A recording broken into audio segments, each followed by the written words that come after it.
हर युग में, हर समय में पलते रहे हैं दो किस्म के आदमी। एक जो सीधे होते हैं, सच्चे होते हैं, दुनिया की निगाह में वो बच्चे होते हैं। क्या बात बहुत अच्छा। एक जो सीधे होते हैं, सच्चे होते हैं, दुनिया की निगाह में वो बच्चे होते हैं।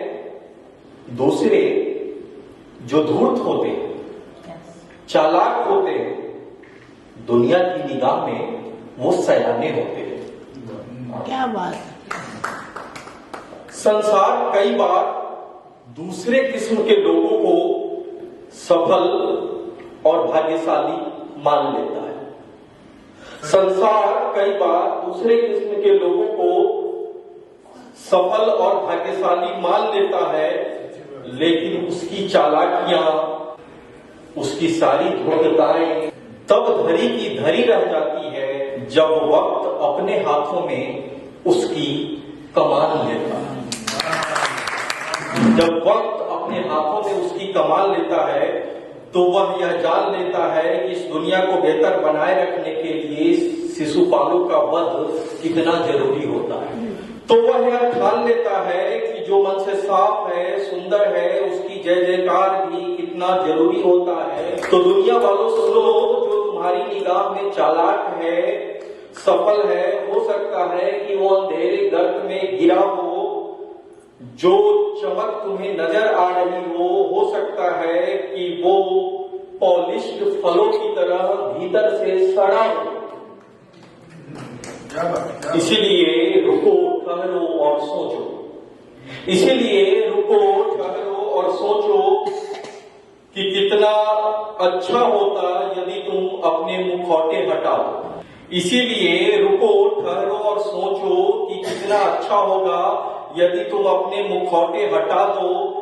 तुम अपने माता पिता के सामने भी वही रहो।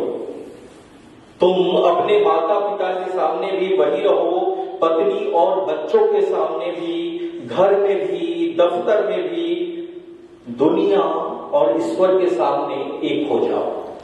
क्या बात। दुनिया और ईश्वर के सामने एक हो जाओ, क्योंकि मालूम है तुम्हें ईश्वर तुम्हारी सारी हकीकत जानता है।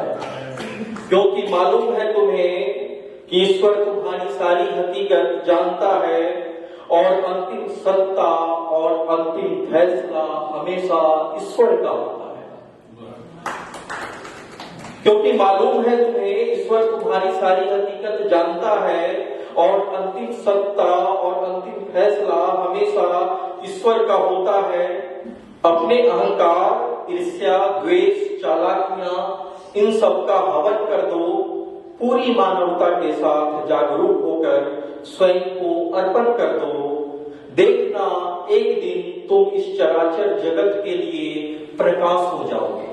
देखना एक दिन तुम इस चराचर जगत के लिए प्रकाश हो जाओगे। हर समस्या के लिए परामर्श और संसार के लिए आदर्श हो जाओगे। बहुत बहुत धन्यवाद।